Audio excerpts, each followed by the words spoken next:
My eyes, sir. You've never used them before.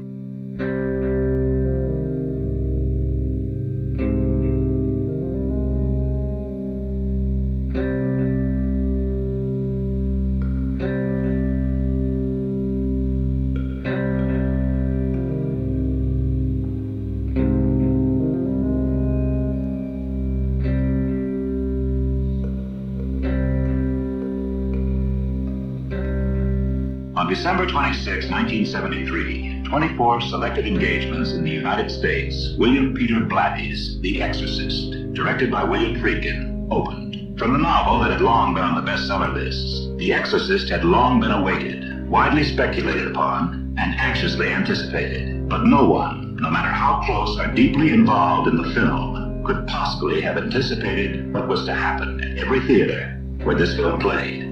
It was, of course, first evident to the theater managers that The Exorcist was no longer just the most successful motion picture in film history, but had become an unquestioned sociological phenomenon, breaking out of the theater pages and television reviewers' hands to the city desk, the front page, and hard news on telecast from coast to coast. Considered by far the most shocking horror film ever made, it brought in $484 million in its first year, which was 50 years ago, by the way, the equivalent of almost $4 billion today. A film that changed the way the world at large thought about the battle between God and the devil, between good and evil. Hollywood would churn out demonic possession movies year after year that followed Blatty's model, persistently keeping the idea of demonic possession of the most vulnerable among us fresh in the minds of the masses of each generation since. The newest specimen, The Exorcist Believer, is probably the worst take ever. What would possess William Peter Blatty, a self-reported Catholic, to write a novel like The Exorcist, penned in 1966 and published in 1971, to be in that headspace, wanting to tell that story? Even Roman Polanski's 1967 adaptation of Ira Levin's Rosemary's Baby, the woman swindled into having the devil's baby. Even Polanski, a known member of a satanic cult, didn't involve a little girl doing unspeakable things with a crucifix in front of an audience of millions of regular, everyday, unsuspecting Americans.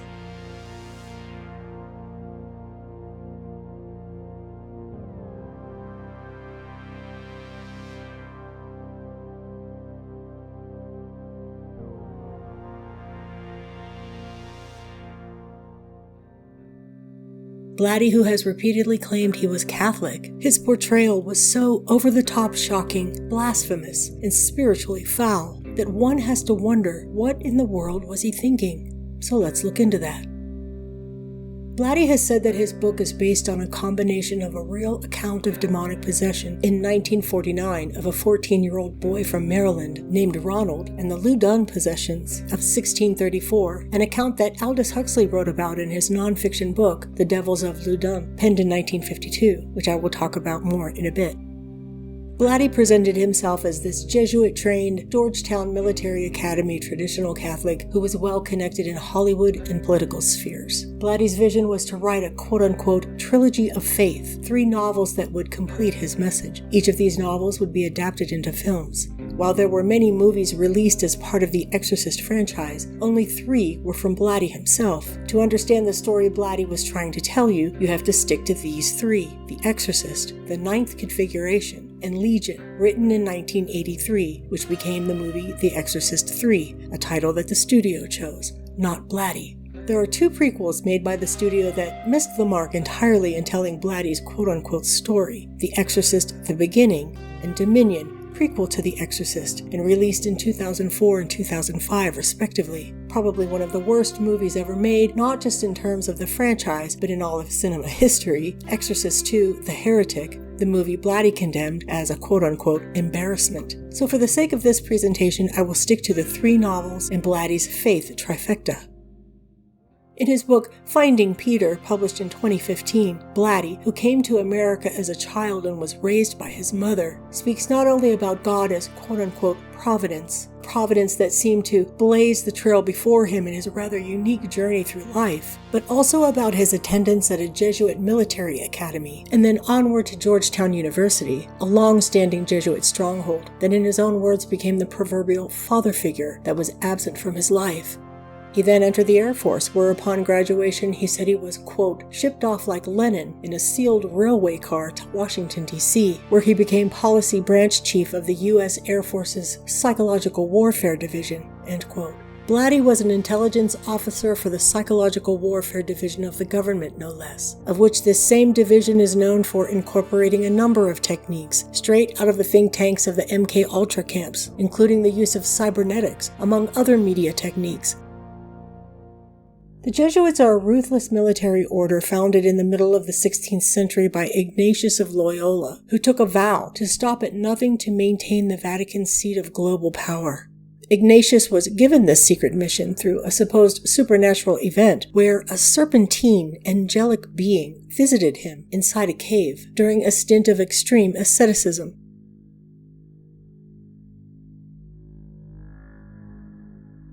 When Ignatius would preach, it was reported that his congregants would become hysterical with religious ecstasy, flail about on the floor as if in convulsions, and speak in wild glossolalia. Ignatius's teachings would go on to father the Pentecostal and charismatic movements, which were responsible for launching the modern tongues movement, which you can learn about more in my recent video here.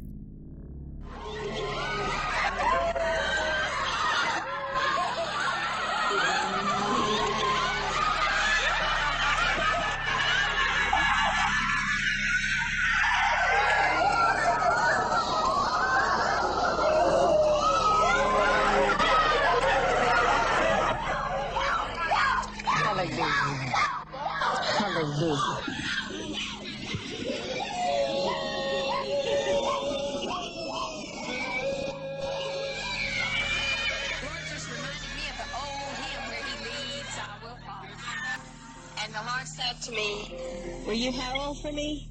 I said, don't ask me to do that, Lord. He said, if I ask you, will you do it?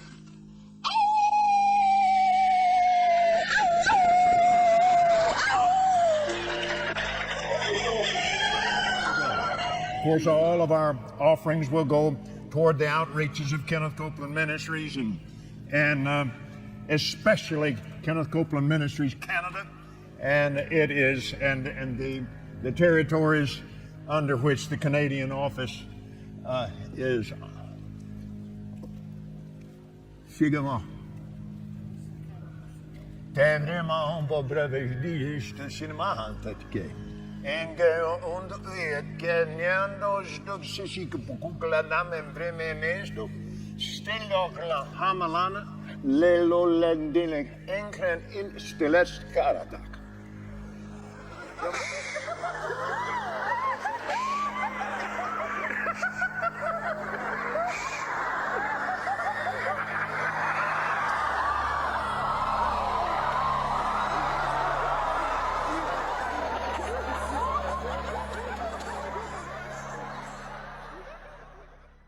Ignatius was believed to levitate during meditative states and wrote his own religious text in 1593 titled The Spiritual Exercises, in which he devised a mystical spiritual discipline named after himself. Ignatius's teachings were such a close parallel to the Freemasonic system for initiates that Ignatius was accused of being a member of the Alumbrado, the Illuminati Brotherhood.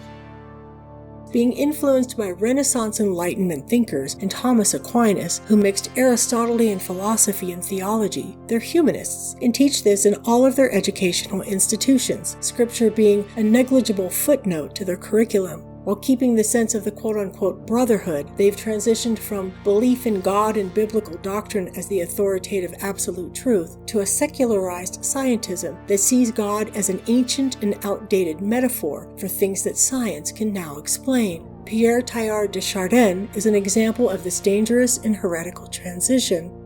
The Exorcist tells the story of a 12-year-old girl who becomes possessed by an ancient Mesopotamian demon named Pazuzu. The story opens with Father Marin, a paleontologist leading an archaeological dig in northern Iraq. Northern Iraq, of course, is modern Mesopotamia, home of Babylon.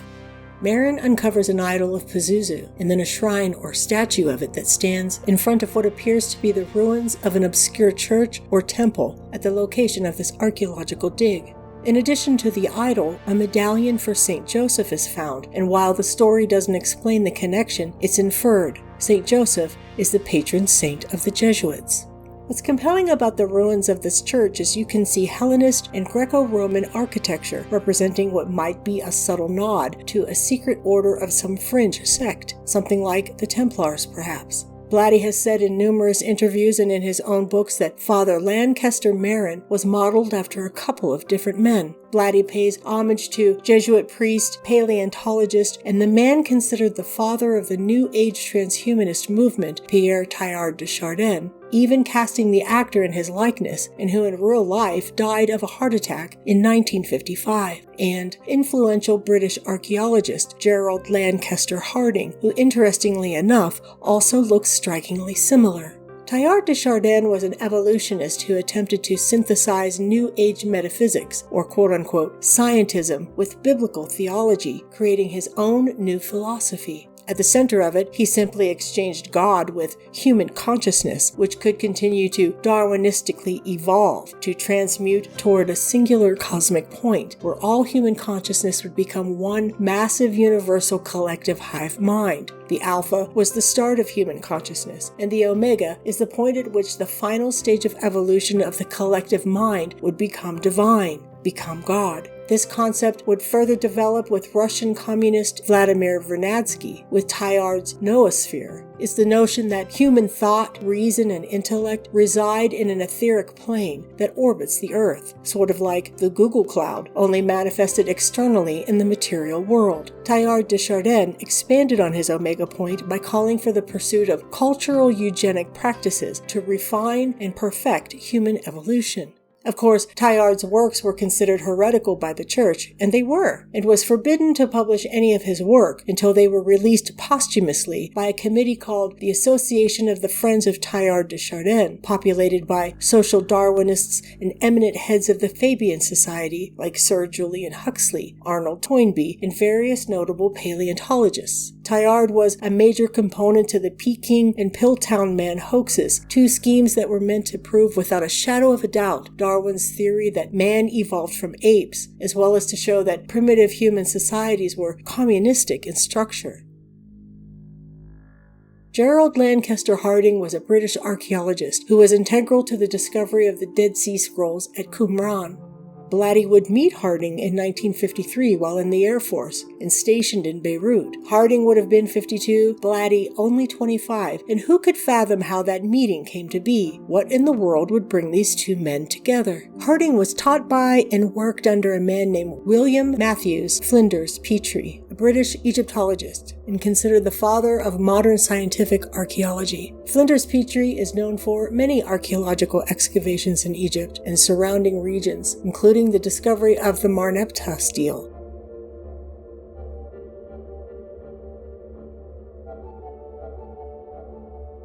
Of course, the big fascination with Egypt with Flinders Petrie was a twofold endeavor. Petrie was a high-ranking Freemason, an outspoken eugenicist, and a social Darwinist. While there is no evidence that I've uncovered so far that he was a dyed-in-the-wool member of the Fabian Society, he certainly ran with these people, including the founder of the eugenics movement himself, Francis Galton, cousin to Charles Darwin.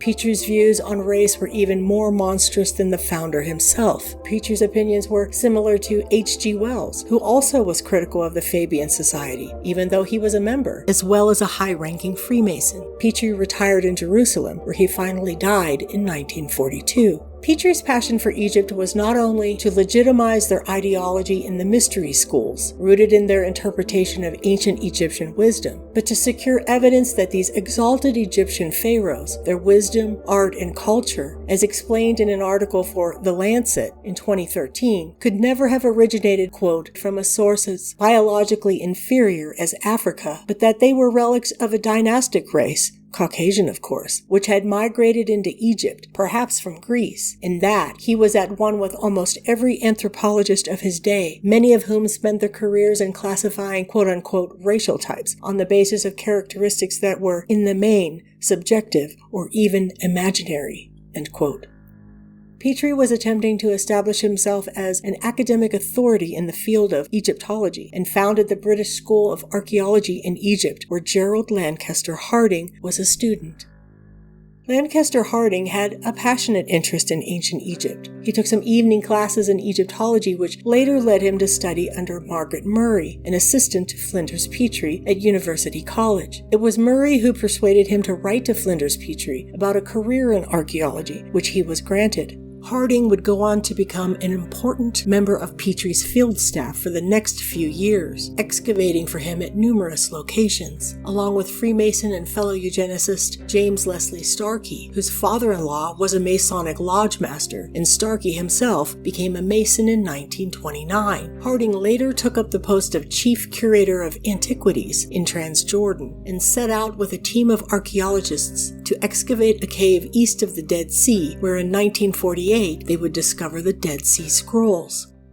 Margaret Murray was an accomplished Egyptologist, archaeologist, anthropologist, a first-wave feminist, and published numerous articles and books in her field. Interestingly, she is also known for her books on witchcraft that are largely responsible for the data used for crafting the Wiccan religion, and of which her views caused her to fall out of favor with her esoteric eugenicist contemporaries. Murray believed that not only did witchcraft still exist, but it was organized into a fully established religion, a fertility cult that worshipped a horned god. In her book, written in 1921, titled The Witch Cult in Western Europe, based largely on witch trials from the 16th and 17th centuries, Murray concluded that witchcraft predated Christianity and was eventually intermingled with it, with the horned god becoming the avatar for Satan, who is being celebrated and venerated in a witchy death cult religion that still exists. Murray was one of the first to use the term coven, insisting that covens met in groups of 13, describing their assembly for their Sabbaths and specific witches' meetings that involved elaborate rituals that included sex magic orgies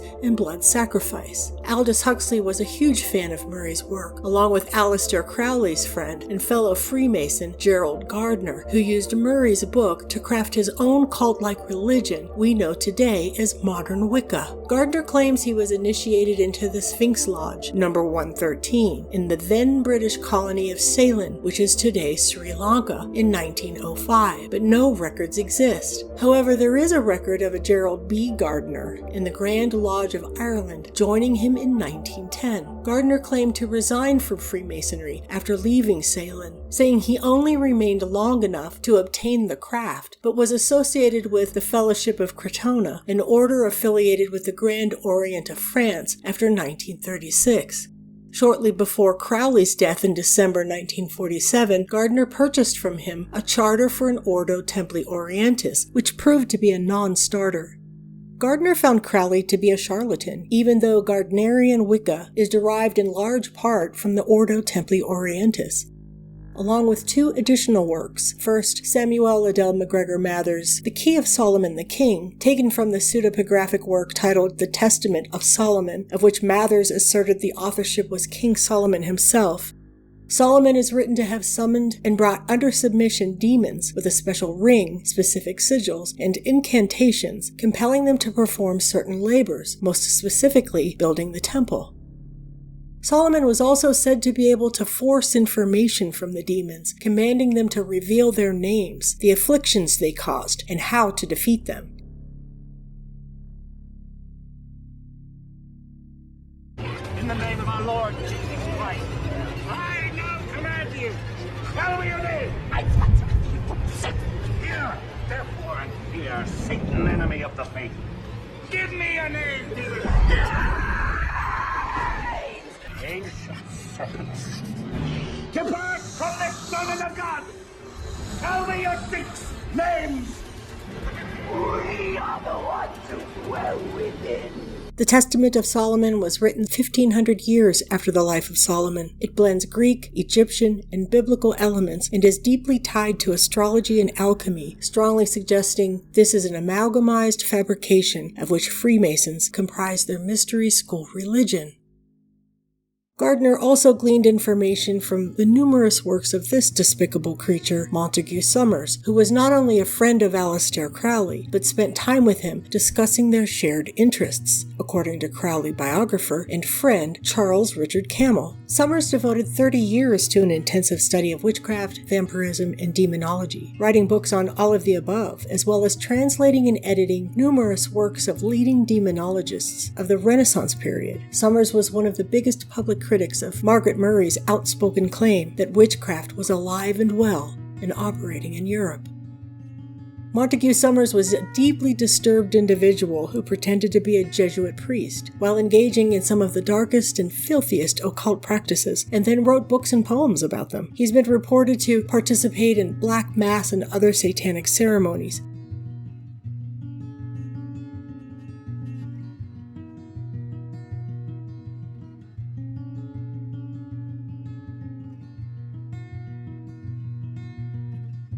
And 2 years later, supposedly converted to Roman Catholicism, of which in July of 1909 was received into the Church of Rome, where he began studying for the priesthood at St. John's Seminary in the UK. While he never was ordained, he taught English and Latin and was established as a scholarly authority in drama and literature, of which Summers devoted his vocation to editing numerous plays and created a society called the Phoenix that performed them. Georgetown University considers Summers an important Catholic literary figure, describing him as a quote-unquote prolific and popular polymath, best remembered for his groundbreaking scholarly studies and editions of Gothic literature, theater works, Victorian ghost stories, and other weird fiction. They noted on their website the rescue and acquisition of his collection of writings after more than 60 years, which they discovered were languishing in an old farmhouse in Manitoba, owned by relatives of Summers' personal secretary. Incidentally, Gerald Gardner wrote a book titled High Magic's Aid, which was not a work of fiction, but published as such, to protect himself from persecution by the anti-witchcraft laws that were not yet abolished in England.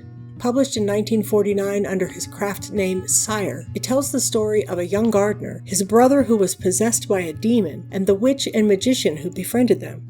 The magical rituals in the book are real, taken partly from the Key of Solomon, MacGregor Mather's translation, and by fellow Golden Dawn member and magus of the Rosicrucian Society of England, W. Wynne Westcott, of a text from Eliphas Levi titled The Magical Ritual of the Sanctum Regnum. I'd like to read you a couple of excerpts from this book. Listen very carefully here. I want you to get this. The conclusion, by Eliphas Levi, quote, "One last word remains to be said. When the temple is rebuilt, there will be no more sacrifice upon its high places. Glory be to the Christ, who has brought to their completion the symbols of the ancient mysteries, and who has prepared the reign of knowledge by faith. Become a Christian, simple and docile, be a faithful servant of the church, believe, mortify yourself, and obey," end quote. What in the world is Levi saying? To just forget the previous 22 chapters of magical incantations, become a Christian, and be a servant of the church? Which Christ is he speaking of here? Surely not the Christ of the Bible.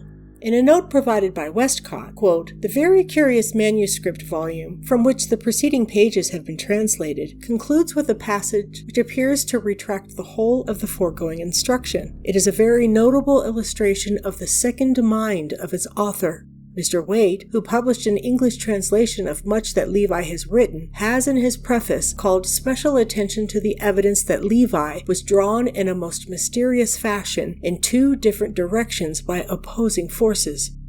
In a peer-reviewed academic journal titled The Baphomet of Eliphas Levi, Its Meaning in Historical Context, the author explains not just the meaning of Levi's esoteric symbol of the Baphomet, but his devotion to what he calls quote-unquote true Catholicism.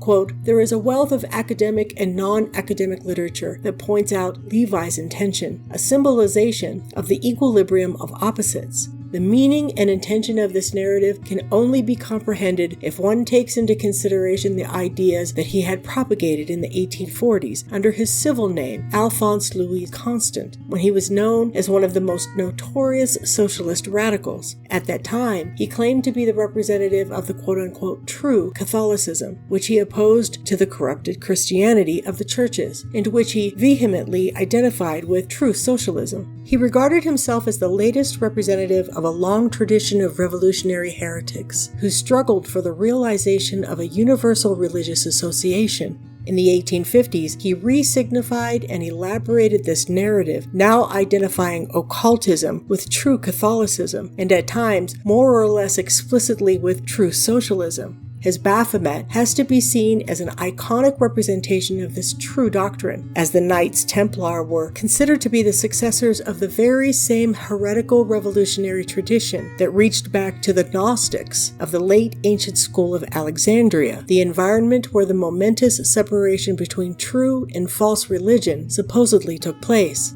In this light, the Baphomet is not only a magnetistic symbol representing Levi's theory of magic, but first and foremost, an embodiment of the one and only true tradition, whose ultimate goal is the establishment of a perfect social order." End quote. The fundamental idea behind Levi's writings was the existence of a single true tradition that resulted from a primitive revelation. Explaining the meaning of the pentagram that adorns the Baphomet's head, Levi declared that every new cult is just a new route to lead humanity to the one religion, that of the sacred and the radiant pentagram, the sole eternal Catholicism. It has already been indicated that Levi had identified as the representative of quote-unquote true Catholicism since his radical writings of the 1840s, a self-understanding that he constantly articulated in his occultist writings. The major influence on his Catholic identity was the famous priest Félicité de Lamennais, the founder of a so-called neo-Catholic movement that sought to establish a progressive form of Catholicism that was marked by a rationalistic and scientific stance. After spectacularly breaking with Rome, Lamennais turned to a Christian socialism in 1834 that inspired a whole generation of young socialists, including Levi, who was perceived by contemporaries as one of his most radical disciples. End quote.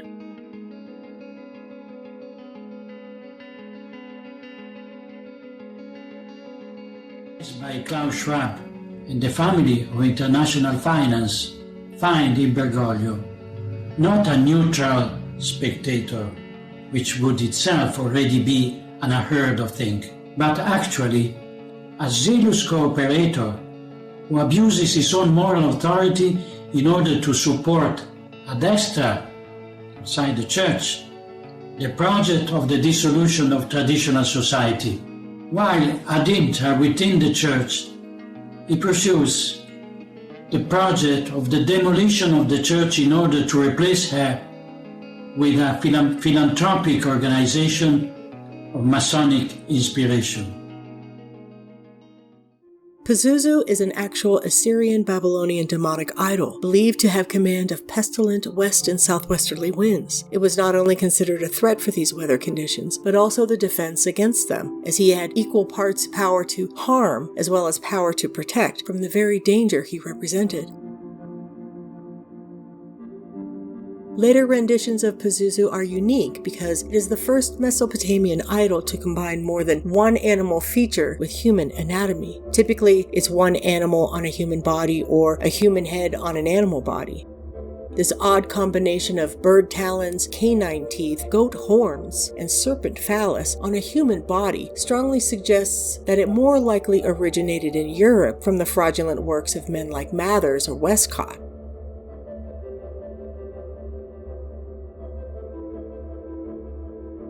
The earliest renditions of Pazuzu do not look like this. Pazuzu is an early evolution of the Egyptian god Set. Blatty plays a clever game here, using Pazuzu to represent his unseen pestilent force. Just like Flinders Petrie, Aleister Crowley went to Egypt on a similar mission. Crowley, wanting to usurp Mathers and install himself as Supreme Magus of the Hermetic Order of the Golden Dawn, went to Cairo to establish his foundational narrative for the Book of the Law, which was accomplished through his magical working Equinox of the Gods. It was through these incantations for which Aiwaz was channeled, the demon, as Crowley described him, that dictated the contents of the book that Crowley considered the new Gnostic texts. In an academic article titled Walk Like an Egyptian, Egypt as Authority, and Aleister Crowley's Reception of the Book of the Law, the author explains, quote, "While in Egypt, Crowley challenged the rules of Golden Dawn-style ritual procedure, made void his Golden Dawn oaths, severed relations with his former mentor, Samuel Liddell Mathers, and usurped the latter's role as sole conduit to the secret chiefs. The fact that this occurred in Egypt can be traced to the Hermetic tradition's promotion of Egypt as the repository of ancient wisdom." End quote. In 1904, Crowley and his wife Rose took the infamous trip to Cairo to visit the Museum of Egyptian Antiquities, founded by archaeologist and Freemason Auguste Mariette, who himself traveled to Cairo to obtain ancient manuscripts and begin excavations, where he discovered the Stele of Revealing. Here you can see a monument that was erected in his honor. The Stele of Revealing is a talisman that Crowley used as the catalyst for his Cairo magical working. Mariette had the talisman enclosed in a display case marked number 666, which caused Rose to believe the Egyptian gods Horus and Osiris were calling to Crowley through this talisman. The article quotes Crowley, quote, "The secret chiefs had chosen me as their representative on account of my comprehensive knowledge of the mysteries, my correct understanding of their real import, and my literary ability." What's fascinating about all that drama is that the Stele of Revealing has literally nothing to do with the cosmology and deification of entities that Crowley interpreted, and then which he built a modified esoteric religion around. All of the attributions that the Freemasons were applying to reliefs turned out to be made-up hogwash and thoroughly debunked, mainly by a man named Champollion, who decades earlier was able to decipher Egyptian hieroglyphics in 1822, dissolving all credibility of these later pseudo-interpretations. The article further explains, quote, "The split between Hermetic Egypt and scholarly Egypt can be dated to 1822, when Champollion deciphered the Egyptian hieroglyphics. Before that time, hieroglyphs were generally considered to be symbolic, containing mystical or spiritual ideas. The decipherment of hieroglyphs marked the creation of the discipline of Egyptology, and it split from Egyptosophy, the study of an imaginary Egypt, viewed as the profound source of all esoteric lore. The fantasy image of Egypt continued, however, in a parallel tradition alongside the academic one, creating a rift between scholarly and occult Egypts, between Egypt, the historical time and place known to Egyptologists, and Egypt, the place where man and gods had constant communication, divinity and truth were always present, and magic worked." End quote.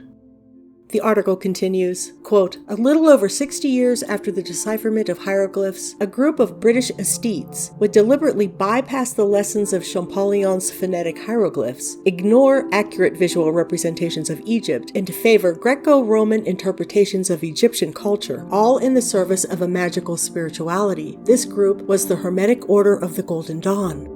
That the creators of the Golden Dawn were familiar with scientific Egyptology and the logic behind Champollion's translation of hieroglyphs is beyond doubt. Evidence from Westcott's library confirms that they had access to Champollion's decipherment method and accurate representations of Egyptian art and architecture. An additional resource was the large Egyptological collection in the British Museum, acquired since the mid-18th century, which provided authentic visual representations of ancient Egyptian deities and people. End quote. What's compelling is the connection between Blatty's Pazuzu and Crowley's Egyptian deity Set, two deities who in a sideways fashion represent Satan. And of course, for Blatty, the authority of the name of Jesus does not overcome his unseen noisome pestilence. Blatty's demon continues to win.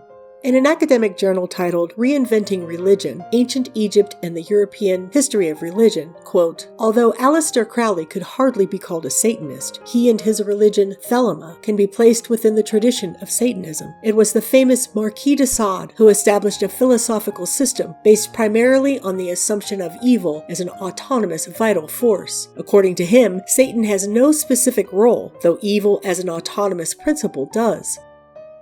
Significantly, the American form of Satanism makes substantial use of ancient Egyptian religion, as can be seen in a recent American satanic movement, the Temple of Set. Michael A. Aquino founded the Temple of Set in 1975. According to Aquino, on the summer solstice in 1975, the quote-unquote Prince of Darkness appeared to him as the deity Set, who declared that he wanted to be worshipped by his original name, which had become obsolete as humans had come to know him as Satan and Lucifer. Based on this etiology, Michael Aquino named the new organization the Temple of the God Set, where temple refers not to a building, but to the human being itself, as a vessel for the personal conception of Satan. Don Webb, a high priest in the organization from 1993 to 2002, has explained this concept as follows. The Temple of Set is a left-hand path organization. It reveres the psyche. Its philosophy and practice are a remanifestation of the ancient priesthood of Set, a principle that is best translated into English as I have come into being. We see the possibilities for our self-development arising out of gift from the Prince of Darkness, and our reciprocal responsibility is to become a suitable companion for him." End quote. From our point of view, it really makes no difference whether you pray to a father god, or to a mother goddess, or to an entire gaggle of gods and goddesses. You're still wishing the same thing. You're still wishing to be included. You're still wishing for their acceptance. You're waiting for them to put their arm or arms around you and say, "You belong. You are part of us. You can relax. We will take care of you." Okay, so this is how they legitimize this fabricated, pseudo-psychological satanic nonsense. Listen carefully. Quote, "As a rather young religion, the Temple of Set attempts to establish the worthiness of its doctrine by making a connection to an older system of reference, ancient Egypt and the god Set, and was known under the names Satan and Lucifer before wanting to be worshipped again by his original name. The new religion appears to be an ancient one, and more importantly, a religion that antedates Judaism and Christianity. Second, the recourse to ancient Egypt opens up the possibility of constructing a form of religion without Christian associations." End quote. Interestingly enough, Michael Aquino was also a high-ranking military intelligence officer who specialized in psychological warfare. The high priest of the Church of Set? Temple of Set. Temple of Set, also a colonel, interestingly enough, in the United States Army. What is it, this Satanism? Originally, the Church of Satan, when it was founded, was composed not of people with a hatred for Christianity, but of people who, by and large, were agnostics and atheists, because they felt that the institutions which had arisen around Christianity had failed in their moral commitment. So Satanism itself became an emphasis on rational self-interest and on taking responsibility for your own intellectual and ethical decisions. Here at San Francisco's Presidio Army Base, for example, Lieutenant Colonel Michael Aquino led a double life as a satanic high priest. And his phone answering machine boasts of his affiliation. Is the Temple of Set. The temple is the only international satanic religious institution fully recognized by the United States government. But similar to another recent case at the United States Military Academy at West Point, here charges surface connecting ritual abuse at the Presidio Daycare Center to the devil cult.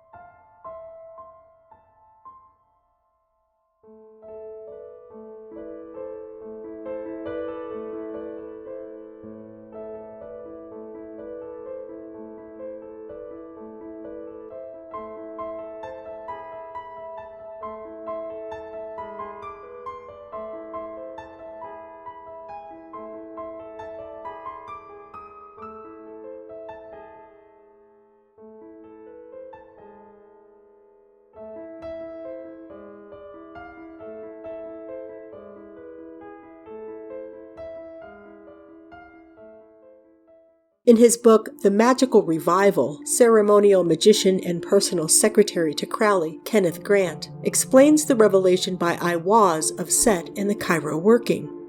Quote, "There he received the Book of the Law, the New Gnosis, from a praetor-human intelligence named Aiwaz, a messenger of that most ancient god whose image was worshipped in the deserts, under the name of Shaitan, and long ages earlier as Set, the soul or double, meaning the Hermetic twin, of Horus.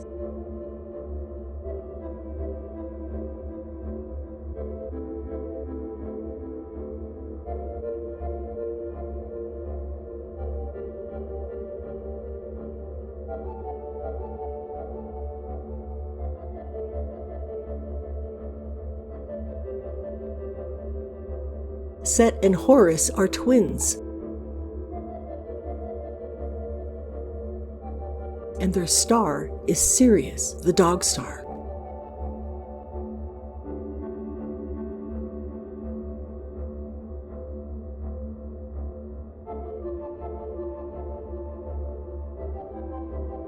The Golden Dawn was the inner mystery school of the Order that formulated itself in the outer world as a Theosophical society.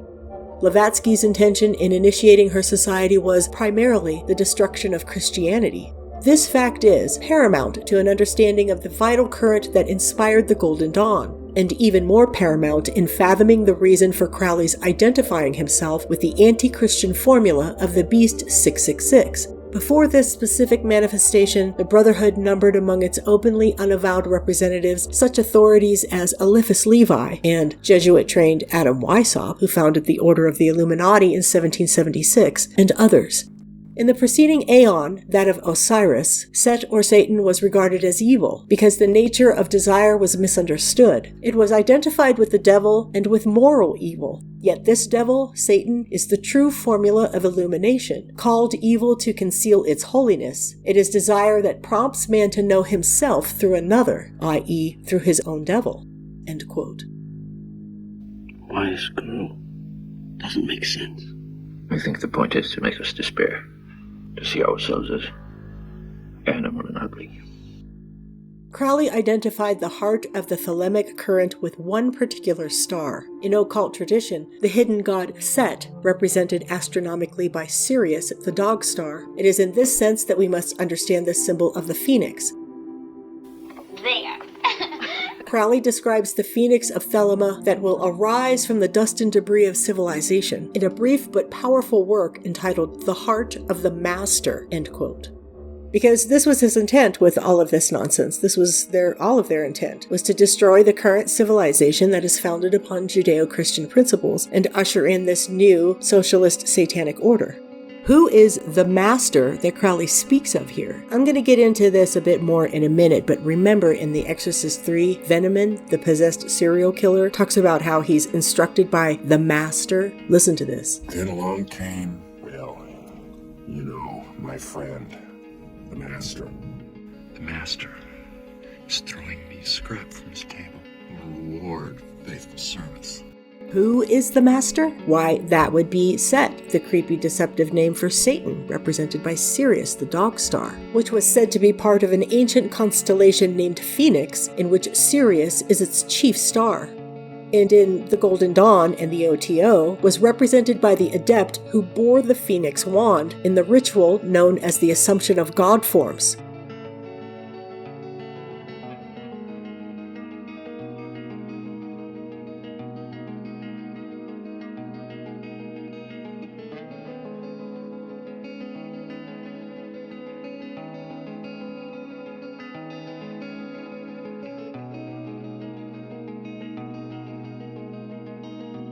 Which was associated with phallic symbols.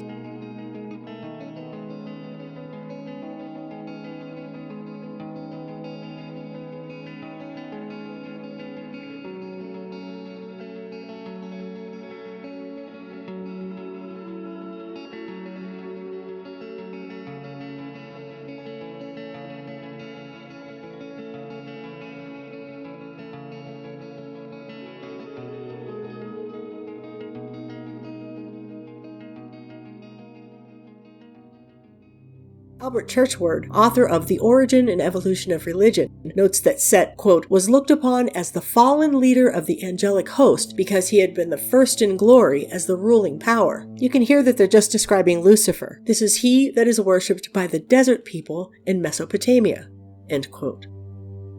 Our work is therefore historically authentic, the rediscovery of the Sumerian tradition, end quote. You guys remember Zecharia Sitchin and his Ancient Aliens of Sumeria nonsense? He was a Freemason too. It all comes from this. They're all from the same camp. This serpent, Satan, is not the enemy of man, but he who made gods of our race, knowing good and evil, he bade know thyself, and taught initiation, and his emblem is Baphomet, the androgyne, who is the hieroglyph of arcane perfection, end quote. In ancient Chaldea, which is present-day Iraq, Sirius was called, quote, the dog star that leads. Grant continues, quote, "The primal pair of twins was Set Horus, and it was based upon man's awareness of darkness and light," end quote. In other words, good and evil. Horus represents the god who dies. In the Hermetic tradition, for the alchemist, the quote-unquote great work is this deliberate psychological descent into the darkest dimension of one's own psyche, what Christians would call the soul. It's this mental or spiritual descent in ritual to the deepest recesses of the abyss, the unconscious, the negredo, or as Carl Jung put it, the shadow. Just like the cremation of care from the grove. Bohemians and priests, the desperate call of heavy hearts is answered. By the power of true fellowship, no air is blazed. The black sun, or the soul Niger, represents the gateway, sometimes called the Stargate, to the transformation of the body which consumes, which devours the light during this process of dissolution, this purposeful emancipation from God from deep within the soul, a process that at its completion is symbolized by the phoenix. In other words, in their view, the only way to become an illuminated, divine, godlike superhuman is to descend to the place where God is most absent within you, as if that really exists. The darkest part of yourself, which is personified by Set or Satan or Lucifer, and fully acknowledge and embrace that absence or void. Let your old self that once acknowledged God putrefy and decompose, and then rise victoriously from the rot and the ash like a phoenix reborn. No thanks. The Negredo is sometimes depicted as the descent on an esoteric ladder or staircase. Another prominent feature in the Exorcist story, the staircase outside Regan's room for which people keep getting hurled out her window and thrown down to their deaths. Negredo is also symbolized as dismemberment, heralding back to Osiris, but more specifically as decapitation.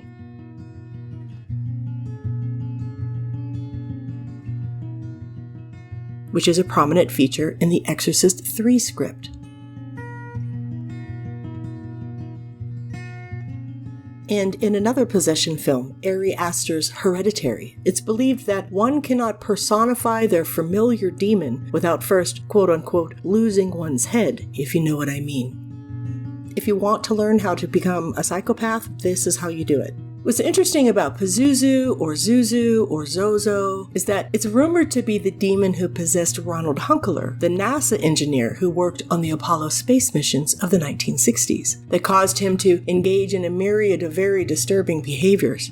Hunkeler, who was a teenager at the time, was reported to have released Zuzu or Zozo after playing with the Ouija board, the conduit, along with his Aunt Tilly, a devoted occultist and necromancer. A duo of Jesuit priests reportedly performed more than 20 exorcisms on the boy at the laboratory facility at Georgetown University, which they detailed in a document titled A Case Study by Jesuit Priests, which was intended to be a guide for exorcisms thereafter. Many of the manifestations you see in Blatty's portrayal of Regan were detailed in the Jesuits' case study handbook, and disturbingly ring parallel to the MK Ultra experiments conducted at military facilities much like Georgetown. Several investigative journalists have examined the authenticity of the Jesuits' account of Ronald's possession, including a member of the Church of Satan who you'd think would hope to find a demon in the mix there somewhere, and found the story to be a fraudulent case. Ronald himself has said that supernatural events documented by the priests did not take place as they claimed.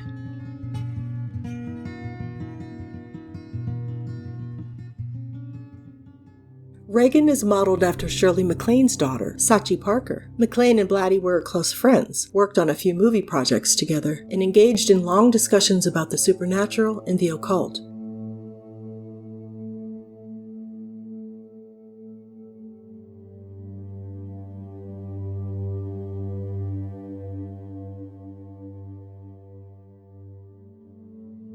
Sachi Parker speaks about Blatty in her book, Lucky Me, My Life With and Without My Mom, including her mother's connection to the White House under President Kennedy. Of course, MacLaine wrote numerous wildly popular books on New Age spirituality, past life regression, and UFOs, where she claimed that in a previous life, in the mythical city of Atlantis, she was the brother of a 35,000-year-old ascended master named Ramtha, information she received through channeling sessions by occult teacher and cult leader J.Z. Knight. This is a page out of J.Z. Knight's book that she wrote, explaining who they worship.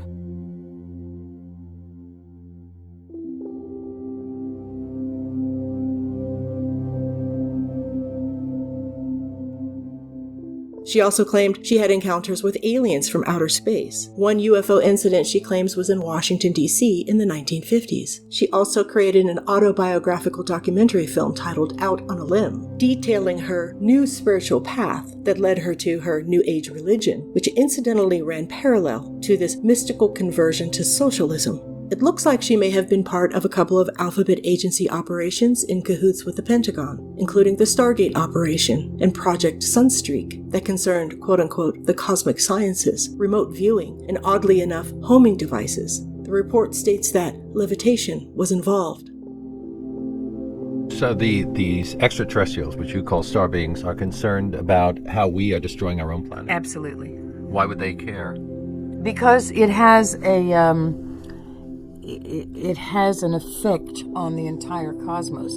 If this planet is destroyed, the atmosphere feels it, and the outer ionosphere feels it, etc. And besides, they care about us, and they don't want to see, in some cases, what they consider their children to be self-destructive. Carter and I have talked about this. He had his own encounter. You know, he wrote about it. All the astronauts, so many astronauts have talked about it. And, people like Kennedy, the U.S. Air Force assures me that UFOs pose no threat to national security. I like that approach. Reagan had his encounters. But the important thing is that I think we're in a real crisis. In the original Exorcist, we see an introduction to the incorporation of big farm sorcery, if you know what I mean, chemistry to control mood and behavior for a condition that in 1973 hadn't yet been named, and an idea, incidentally, that Huxley idealized as a method to control the populace in his version of the new social order. A disorder of the nerves, at least we think it is. She shows all the symptoms. Hyperactivity. Now this is for Ritalin. It's a stimulant. The condition isn't quite what it seems. In this story, and copycat films to follow, this big farm sorcery opened the human vessel as wide as the sky to suggestive notions like being possessed by a foul spirit that intensified and perpetuated the event even to the point of death.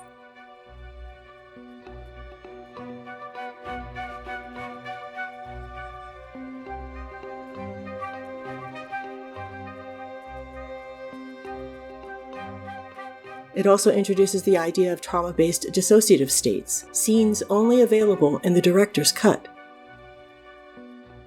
Speaking of Huxley, this takes me to Aldous Huxley's book, The Devils of Loudun, the other inspiration for Blatty's faith-annihilating trilogy. Huxley's take on the Loudun possessions was made into a film called The Devils by another Crowley devotee, Ken Russell, of an actual historical event, a political scandal, and a witch trial that took place in Loudun, France in 1634 that involved a Jesuit priest and a convent of Ursuline nuns. The Jesuit, Urbain Grandier, was a secularized, quote-unquote, free thinker, a libertine, and sexual revolutionist who bedded more women than we could possibly count, earning himself a well-deserved reputation as this sleazy, immoral character. Additionally, he stood in adamant opposition to Cardinal Richelieu's ongoing centralization of the French government under the monarchy of King Louis XIII. In other words, Grandier was a tanky. He was an anarcho-communist and a political activist, creating serious stumbling blocks for the cardinal and his king. At the same time, Sister Jeanne des Anges, the Mother Superior of the Ursuline convent, who was disfigured, she was crippled, and categorically insane, and lustfully obsessed with Grandier, invited him to become the parish priest of her convent so she could be close to him. When he rejected her, she grew wroth and conspired with the cardinal to create a scandal, accusing Grandier of making a pact with Satan, who then possessed her and many of the nuns in the cloister.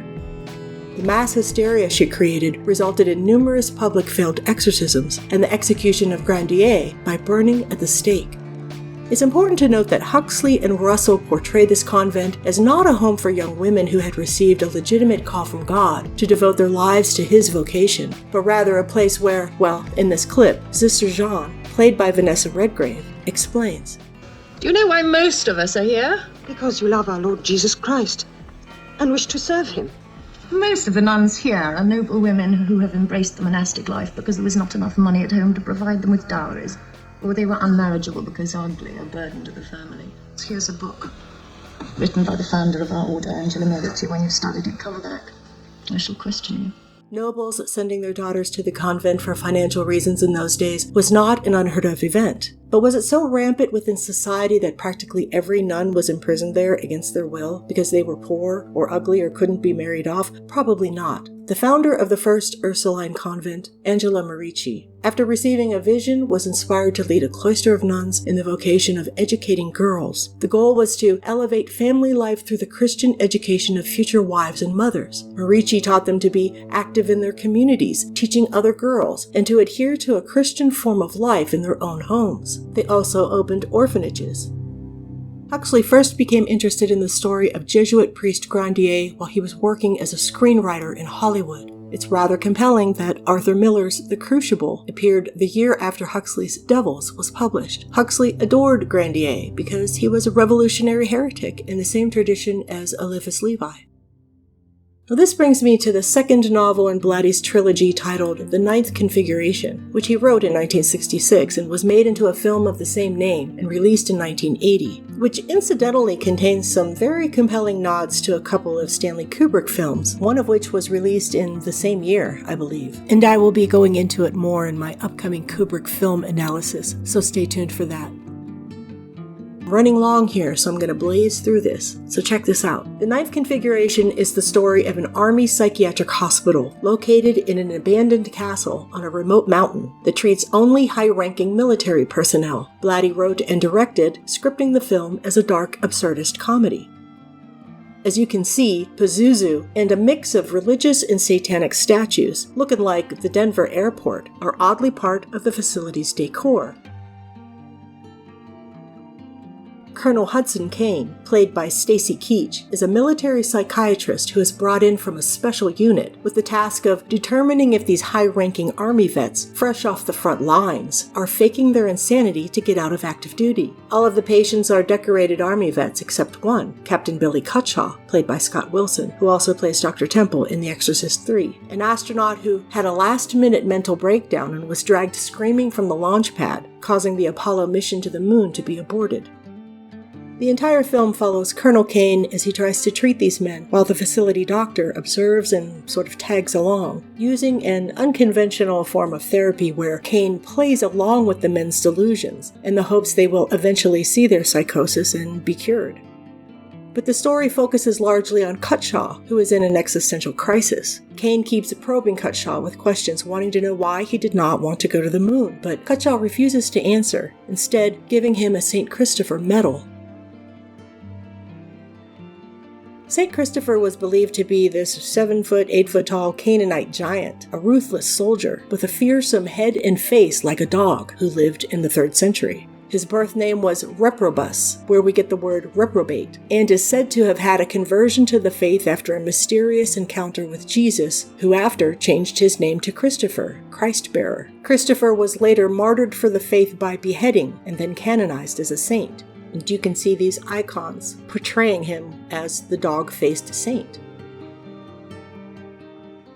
The Ninth Configuration mostly consists of a dialogue between Colonel Kane and Cutshaw, sort of in the spirit of another possession film, Nefarious, where they hash out whether or not God exists, which is leveraged in Cutshaw's mind upon human suffering. While Cutshaw rejects the notion of God because bad things happen, Kane asks him why he couldn't see God based on the good in the world. Cutshaw simply cannot accept that there is any genuine good in society anywhere. While there is a whole group of eccentrics here, the main story revolves around Cutshaw's need to reconcile his crisis of alienation, a topic discussed at great length by Marxist philosopher and founding member of the School of Frank, Erich Fromm. Interestingly enough, Blatty makes a cameo appearance in this film as a military psychiatrist named Fromm, who is now a patient at the facility. Alienation, in the context of Fromm, is reconciling for oneself that God does not exist, and that man is alone in the world. In other words, Fromm rationalizes how to become an atheist without, losing your marbles in the process. Fromm, much like Eliphas Levi, was obsessed with biblical themes, particularly those found in the book of Genesis and around original sin and the fall of man, and made it his life's mission to reframe these concepts to fit his Marxist worldview. In his book Escape from Freedom, published in 1941, Fromm wrote, quote, "Hegel and Marx have laid the foundation for the understanding of the problem of alienation. We are proud that in his conduct of life, man has become free from external authorities, which tell him what to do and what not to do. Both the sadistic and the masochistic trends are caused by the inability of the isolated individual to stand alone, and his need for a symbiotic relationship, or some external authority over him, to overcome his aloneness," end quote. Echoing what Michael Aquino said earlier, an emancipation from a loving God is essential for being the new man in the satanic socialist new order. From our point of view, it really makes no difference whether you pray to a father god, or to a mother goddess, or to an entire gaggle of gods and goddesses. You're still wishing the same thing. You're still wishing to be included. You're still wishing for their acceptance. You're waiting for them to put their arm or arms around you and say, "You belong. You are part of us. You can relax. We will take care of you." For Fromm, believing in God turns you into this hostile, crazed lunatic. The devil, my dear friends, has nothing to do with it. But godly morality, well, that is the root of all evil, according to Fromm. Fromm believed that man could, quote-unquote, give up God, who he purports never existed, and establish a concept of man as a being who is alone in the world, but who can feel at home in it if he achieves union with his fellow man and with nature. All that matters is that the opportunity for genuine activity be restored to the individual. Genuine activity is newspeak for labor for the state. In other words, not capitalist-driven labor that benefits only the man himself.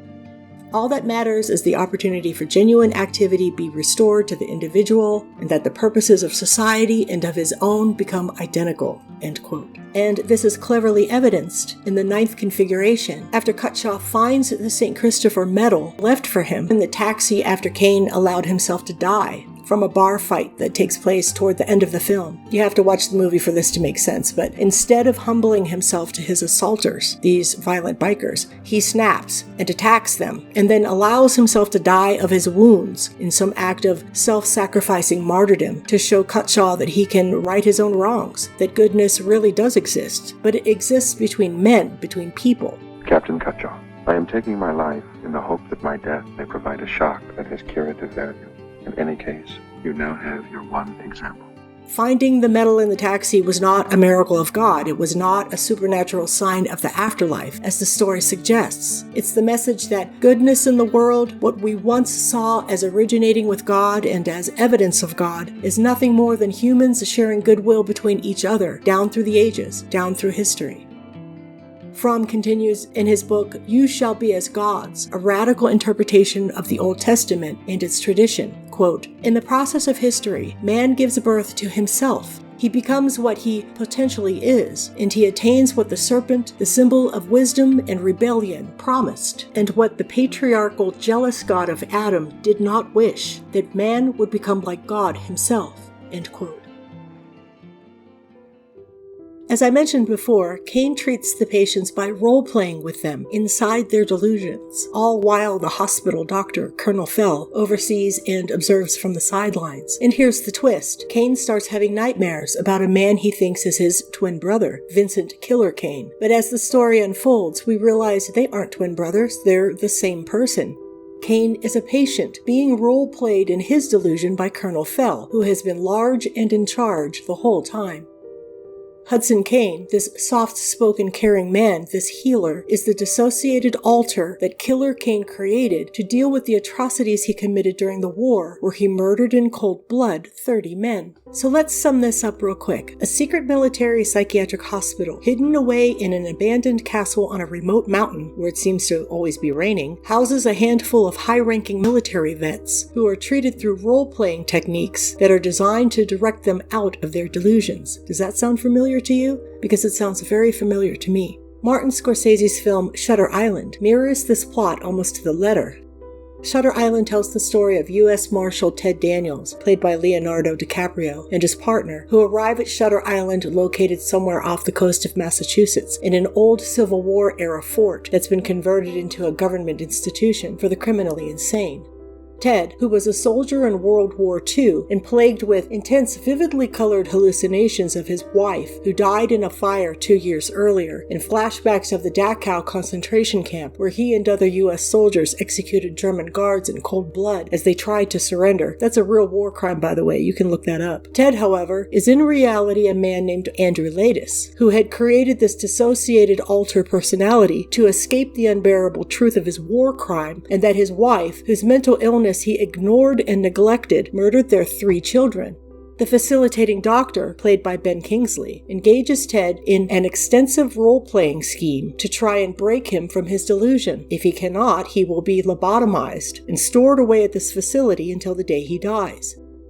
Ted's delusion that he is a U.S. Marshal sent to the facility to investigate an unrelated murder, a facility that is most likely engaged in monstrous mind control experiments at the hands of an Operation Paperclip-style psychosurgeon, is supposed to be part of the delusion that he fashioned for himself. At the end of the role-playing operation, Ted realizes who he is and allows himself to be lobotomized in an act of self-sacrifice similar to Colonel Kane in the 9th configuration. Now here's my take. Forget the storyline, forget the narrative, forget what Laeddis believes, none of that matters. The whole film appears to be an exhibition of the mind control and brainwashing techniques used in institutions like the example Scorsese gives here in Shutter Island. Ted's narrative did not have to pose him as a U.S. Marshal. He could have been anything, anyone. This is evidenced by the cave scene where the narrative is provided for him, which Laeddis is led to believe he had suspected all along. Do you know how pain enters the body, Marshal? Do you? It has nothing to do with the flesh. The brain controls pain. The brain controls fear, empathy, sleep, hunger, anger, everything. What if you could control it? Recreate a man so he doesn't feel pain or love or sympathy. A man who can't be interrogated because he has no memories to confess. It's a completely disjointed part of the narrative. Ted does not need this to personally maintain his own delusion. It's as if the doctors needed to incorporate this layer of paranoia, that if Ted were to somehow become cognizant of the experiments they are conducting on him, this was the way to shut it down. It's all in his mind, you see. It's gaslighting on steroids. The psychosurgeons of that day subscribed to the distorted philosophies and pseudo-psychologies coming from an atheistic socialist worldview of the philosophers and practitioners of that time. They saw human beings as blank slates, of which dark psychiatric and surgical techniques could be used to erase anything that currently exists in the mind, and then write upon the gray matter any storyline, any series of manufactured memories, any persona or character profile, even a multi-layered narrative that completely destabilized Laeddis, where there isn't the slightest chance that he could extract what is true or what is false, is part of the process and precisely the point. After they're done with him, there is no Andrew Laeddis. Laeddis is gone and may have never even existed. You simply cannot discern between what is real and what is manufactured. This marks the success of the experiment and the genius of Scorsese, who at the end shows Laeddis in a final act of self-preservation, ready to be lobotomized to escape the reality that they created in him, even though none of it might have occurred. It's the kind of crazy for which there is no way to recover. You simply cannot come back from something like this. What Blatty and Scorsese have in common is the foundational notion, rooted in socialist philosophy, that man is a product of history, not of nature. He's not made in the image of God. He's a blank slate, for which history and men write upon him his narrative, making humans nothing more than mere hackable animals, who could be programmed to do or think anything. Animals with animal drive. You're just an animal that can be trained to do anything they want you to do. Which brings me to Legion, or The Exorcist 3, and since I'm running super long here, I'm just going to extract a few highlights. This third installment in Blatty's, Destroy Your Existing Faith trilogy begins 15 years after Father Karras took on Pazuzu and hurled himself down the staircase in some gallant Jesuit super saver sacrifice. Karras didn't die, however, and is resurrected by the quote-unquote master and is housed at Georgetown Hospital in the loony bin section under the name Patient X. There's been a series of murders that Lieutenant William Kinderman is investigating. These murders follow the same profile as the Gemini killer, James Veneman, Blatty's parallel to the Zodiac killer, that ticks nods to real ritual murders in a large and networked satanic cult that probably really exists. Long story short, a lengthy dialogue between Kinderman and the Gemini, where he explains that Karras isn't possessed by a demon. No, he's possessed by an extremely depraved human who was instructed by the Master to project himself into Karis, who had become catatonic in the fall on the staircase. He further explains that he can project himself onto anyone, and that he prefers catatonics, like the elderly lady named Mrs. Clelia, housed in the same ward, and who had been previously communicating with the dead through her radio as part of an experiment Dr. Temple, the ward's chain-smoking neurologist, had been dabbling in with his patients. Never at any time is Pazuzu mentioned. Kinderman makes the connection that whoever is doing the killings knows information that only the real Gemini killer would know, who was executed 15 years earlier in the electric chair. About the Gemini's strange MO, I'll remind you. Supposedly, the middle finger of the victim's left hand was always found severed. In addition, on the victim's back, we were told the killer carved out a sign of the zodiac, the Gemini symbol, the twins. The Gemini MO that you heard about is false. The sign of the Gemini was carved not on the victim's back, but on the victim's left-hand palm. In his own twisted signature style, he would sever the middle finger on the right hand and carve the zodiac symbol on the left. Gemini would decapitate his victims with surgical precision. The illusions that this is based on real-life satanic cult behavior goes beyond obvious, especially when Kinderman said in a very strangely disjointed comment in a meaningless fill scene. Take a listen. How you doing? And goodbye. Off the dance class. Watch out for red shoes. Dr. Temple, the neurotic neurologist on staff at Georgetown, his office is filled with dark, esoteric pictures, paintings, and books.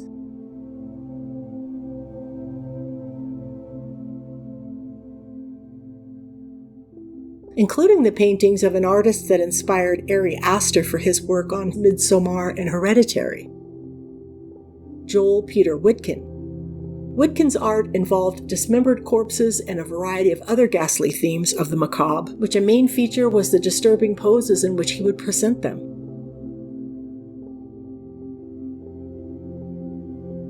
If you thought Marina Abramovic was totally gross and satanic, Witkin, along with the artist responsible for the Arch of Hysteria, Louise Bourgeois,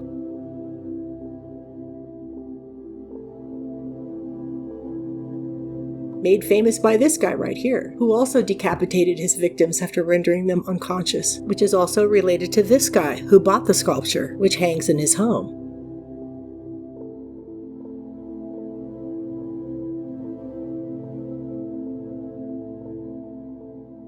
Which makes Abramovic and her spirit cookery look like an episode of the Martha Stewart cooking show. Of course, Witkin and Bourgeois are self-proclaimed satanic witches. It's not a theory, it's a fact. They've publicly proclaimed this. Abramovic is still trying to maintain her cover as simply an artist, as is Ari Aster, while what they bring to the table is some of the darkest satanic material to date, which they set before mainstream audiences, Blatty style. The takeaway from The Exorcist 3 is that evil is personified in human depravity, directed by the Master, the foul ones. At the end of the story, what does Kinderman believe? He tells you. Have I helped your unbelief? Oh, yes. Yes, I believe. I believe in death. I believe in disease. I believe in injustice and inhumanity. I believe in pain. I believe in cruelty and infidelity. And in every crawling, putrid thing, every possible ugliness and corruption, you son of a... I believe in you. The devil's liberty to possess anyone he wants at will was crushed at the work of the cross, and anyone who tells you otherwise would have to negate the magnitude of what Jesus had accomplished. Don't you believe it?